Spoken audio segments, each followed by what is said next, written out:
The coming of Elder souls. Upon Craftworld Biel-Tan, the air thrummed with aggression.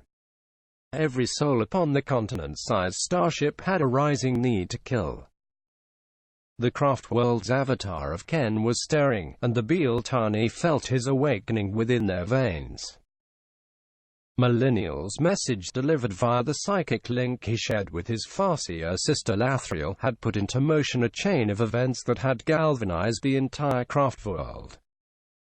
Somewhere in the webway that led from the Craftworld was a host of Slaaneshi demons. Biel-Tan could be mere moments from invasion, not only from the great enemy but also the Blood God Khorne's minions, a baying host of killers hungry for war. Though there was only one swift pathway to Ursulia, dozens of small offshoots led from the mazes of the webway to portals upon Biel-Tan. Should any one of these gates be destroyed or corrupted, it could buckle the fabric of the world ship itself, damning the entire structure to a slow metaphysical death. Though it seemed drastic beyond measure, and though many expressed concerns, Lathriel and the Biel-Tani Seer Council reacted to Meliniel's warning by runically sealing every webway gate upon the Craftworld, save the giant portal that glowed in the darkness of space at the Craftworld's stern. That vast arterial gateway, the vector through which Biel-Tan launched its mightiest invasions, was left under heavy guard. A full third of the Craftworld's armada stood ready to destroy the gate, along with any demonic force that used it as a route of ingress.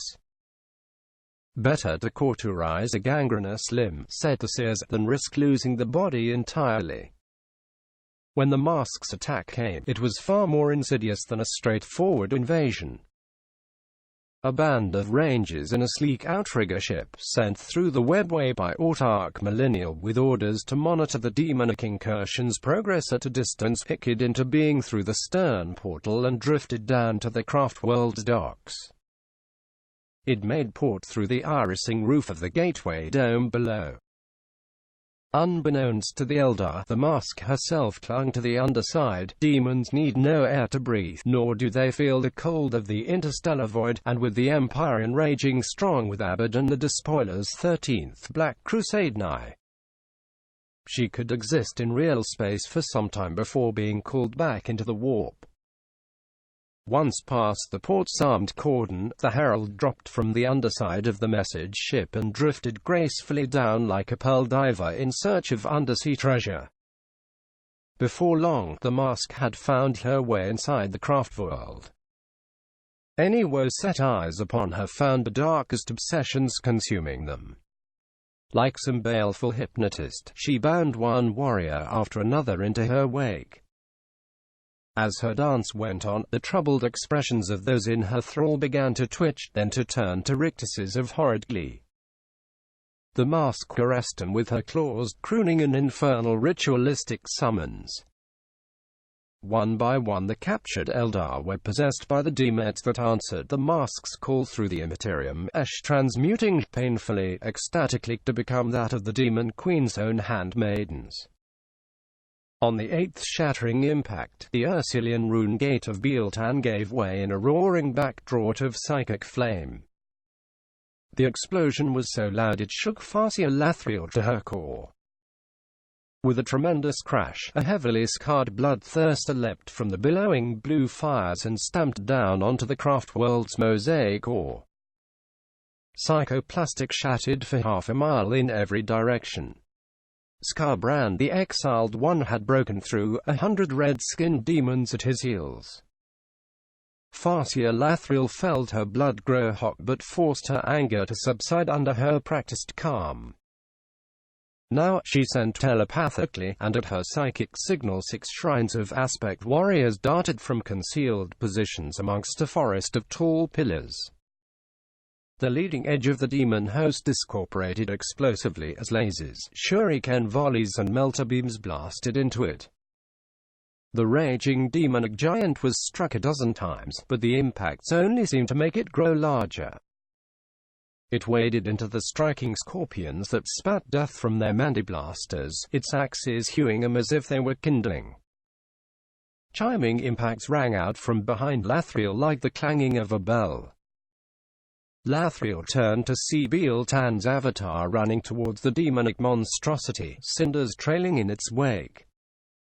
It hurled its spear like Suandali, the wailing doom, with killing force.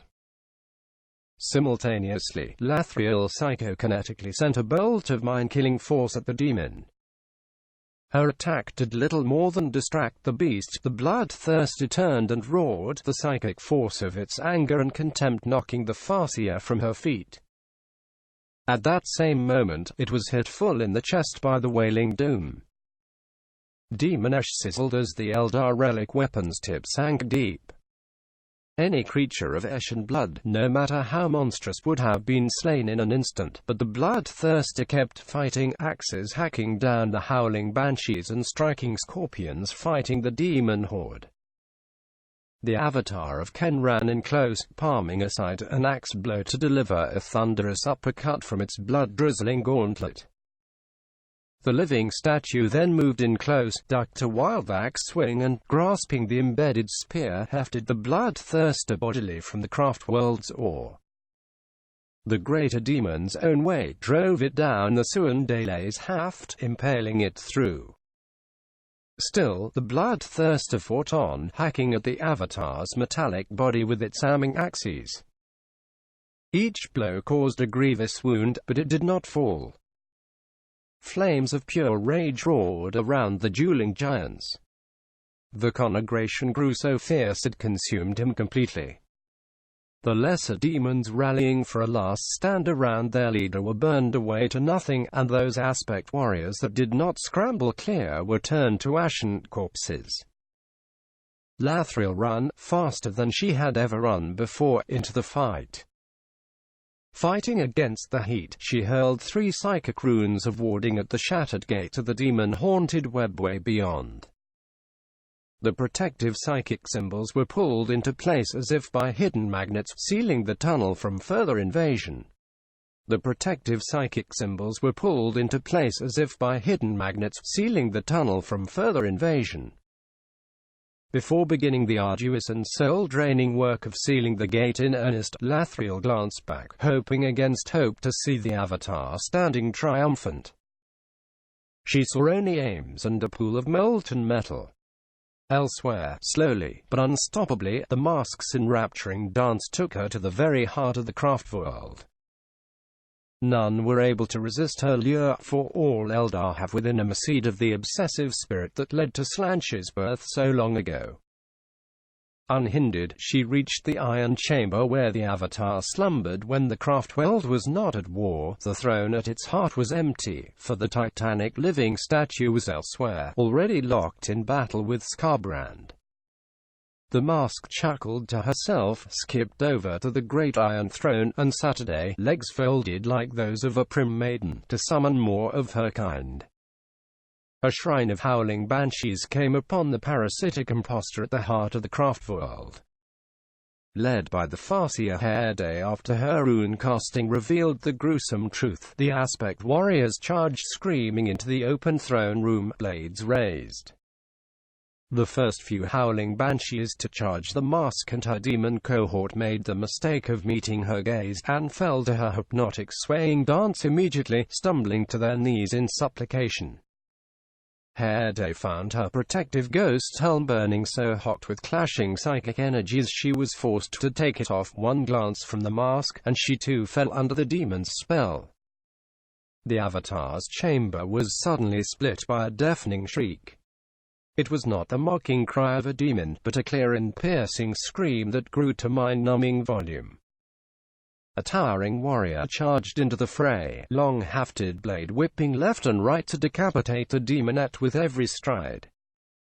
The mask, finding her spell ineffectual on the newcomer, jumped high with claws outstretched. Up came the polearm of the newcomer, fast as thought, impaling the demon against the iron ceiling of the throne room. The Phoenix Lord of the Howling Banshees, Jane Zar, sent to intercept the mask by her Harlequin allies, had come at the last. Her intervention was too late. by digging her rune-inscribed claws into the wraithbone roots of the Avatar's throne room. The mask had already psychically breached the sanctity of Biel-Tan's infinity circuit, infecting it from within. Her demonic handmaidens had followed suit, leaving their physical forms behind to pass the psychic essences into the infinity circuit in such numbers its innate defenses could not repel them. Biel-Tan had been taken to the brink of disaster. A world ship fractured. The most integral part of any Eldar craft world is its infinity circuit, that wraithbone core that runs like a skeleton throughout the immense structure, forming a limbo-like haven for the souls of the craft world's dead. This is usually protected by the teleporting, psycho-crystalline creatures known as warp spiders, from whom the aspect warriors took their own name, yet the demon infestation spread by the mask was so severe even they could not hold it at bay. The craft world groaned like the living thing that it was, a terrible screaming haunting the cusp of hearing as the demonic host devoured the spirits of Biel-Tan's ancient dead from within.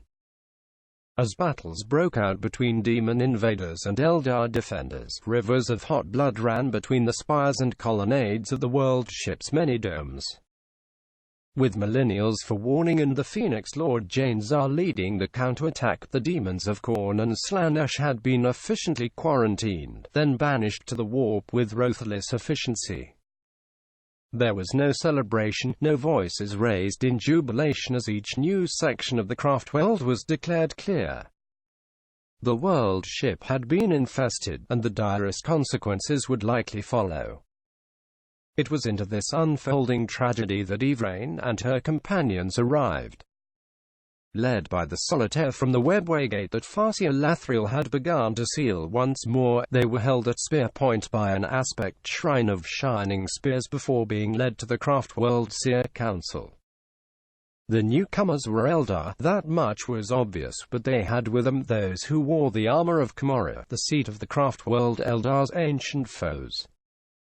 In the wake of a demonic invasion, the Biel-Tani were loath to welcome more potential enemies into the domain. Only when a knot of demons sprinted from the shadows of a ruined theater did the fates show the true hand.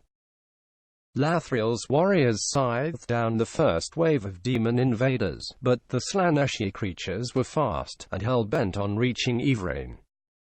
Many Biel-Tani fell to slashing talons and gouging blades before the Daughter of Shades stretched out her arms, her body glowing with the power of souls from beyond.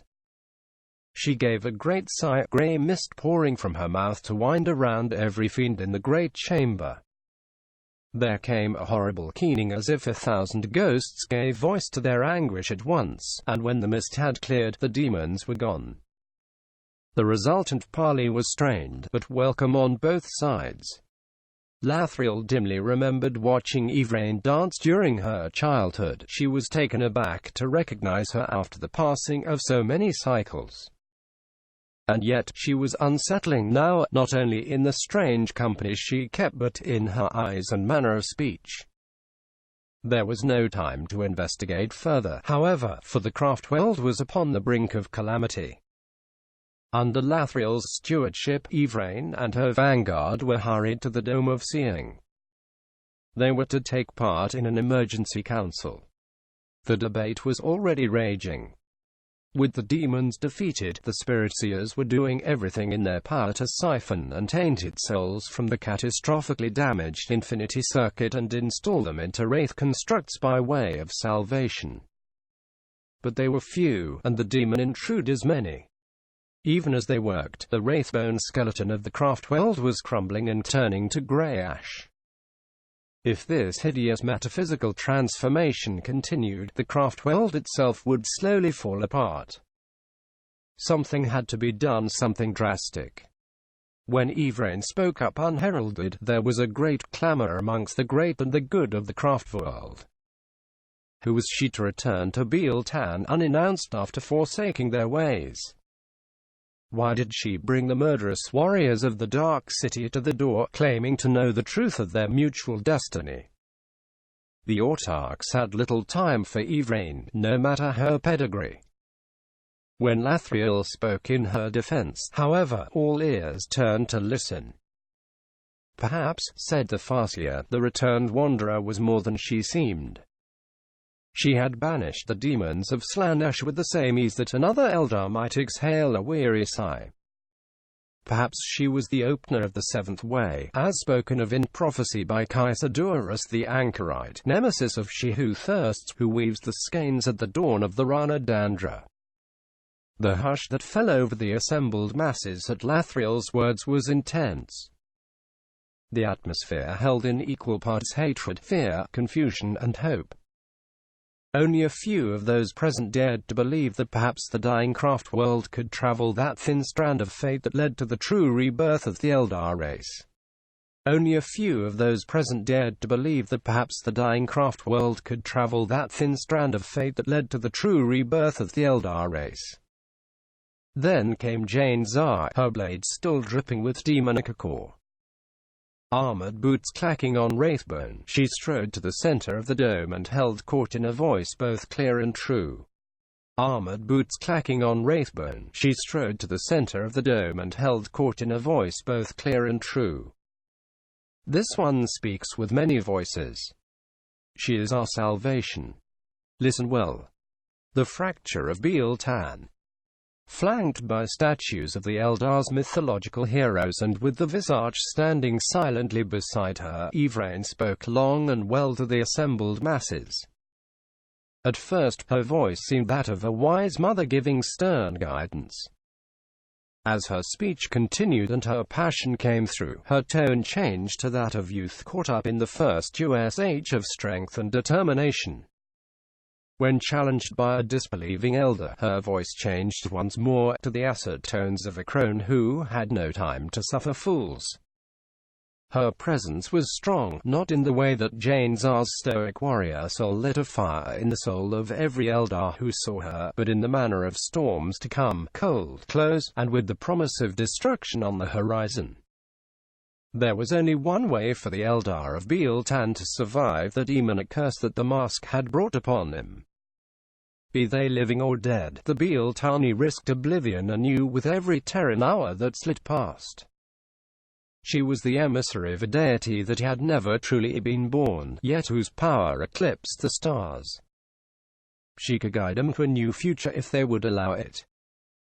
All those present had heard the name that fell from her lips, yet when she spoke it, every Eldar there felt a grave cold claw of trepidation settle upon the heart.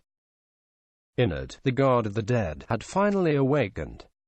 The susurrus of voices that swelled in response to Yvraine's unexpected declaration swiftly ebbed away as Jane Zar stepped forward, her imperious gaze sweeping around the assembly.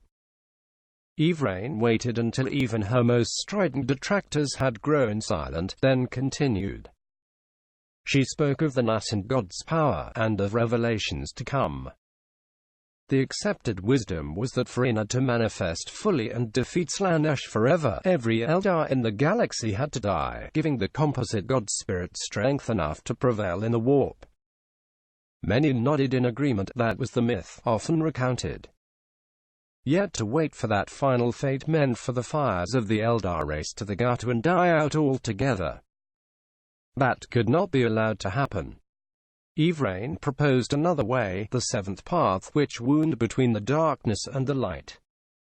Yvraine relayed the vision she had witnessed in the crucible of Camorra and the secret knowledge that had come with it. Inard's sentience would be focused upon 5 enchanted bones, cast across the sovereign domain of the Eldar. These took the form of swords entrusted to the agents of the Eldar gods in eons past. Legend had it they were carved by the smith god Vol, each fashioned from a finger of the crone goddess Moria Heg's severed hand. Together, these blades had the power to awaken a god. If wielded in the right hands, they had dominion over life as well as death. At this, Yvraine raised Carver, the sword of sorrows, by way of demonstration. Power shone from its elegant edge, both dark and light at the same time. There were 4 more such blades, said Yvraine, 2 of which were lost amongst the ruins of the crone worlds of the lost Eldar Empire. Should all five be drawn and blooded together, Inad should have a strong enough psychic focus in real space to awaken fully and manifest his potential as the downfall of Slaaneshi. One of these so-called chronoswords, Asuvar, the Sword of Silent Screams, lay within the heart of Craftworld Biel-Tan itself. It was that blade which Yvraine intended to claim, and in doing so, put the ailing Craftworld out of its misery. This time the uproar that greeted Yvraine's proclamation was so clamorous that no word could be made out against another. The exarch Taralath Shadowheart darted forward, his biting blade revving only to be knocked from his feet by that of Jane Zar's polearm. The exarch Taralath Shadowheart darted forward, his biting blade revving only to be knocked from his feet by that of Jane Zar's polearm. Others started forward, their faces masks of aggression and despair. Yvraine kept calm, but the visage moved to guard her powered sword held in a wordless challenge. The time for words was over. The emissary of Inad closed her eyes, channeled her inner light into the blood-red gauntlet that formed her left hand, and plunged a fist deep into the infected wraithbone core of the Craftworld. A breathless moment passed, and there was a thunderous boom as Yvraine suddenly pulled Asuvar from the wraithbone spine of Craftworld Biel-Tan. She drew it forth as if the iron-hard ground was no more solid than a pool of water. Dripping psychic byproduct, the great blade burned with such fell light it seared the eye to witness it. Yvraine screamed in a mixture of triumph and pain as incredible psychic energy seared through her. She did not let the blade fall, for to do so was to damn her race to a slow extinction. This was a key as much as a sword, one of 5 such keys that unlocked the last true hope of the Eldar, hidden long ago by the prescient goddess Moriheg, in case the doorway to death itself needed to be hung wide at the end of days. Underfoot, the Craftworld shook as if in the throes of an earthquake. High pillars split, cracked along their length, and toppled to crash amidst billowing clouds of dust into the forest below. A million departed souls cried out, released from the bondage in the Infinity Circuit, where the ravenous demons of Slaaneshi roamed on the gluttonous hunt. The seismic shivers of the world ship intensified, becoming an eruption. "Arise!" cried Yvraine. "Arise and live!" Something terrible burst forth from the shattered wraithbone of the world ship. Swathed in ectoplasm, it was a towering monstrosity of twisted bone and shimmering souls, both terrible and beautiful all at once. The gathered Biel-Tani clutched at their eyes, their hearts, their ears. They staggered and fell, clinging to the rubble of the beloved home even as it turned black and broke apart before their eyes. Amongst them stood Yvraine, glowing bright as she rose up into the air with a cry of fierce joy. The apparition before she spoke a word of deafening silence, and the void itself shook in response. The incarnate godly avatar of Inad, last hope of the Eldar, had risen.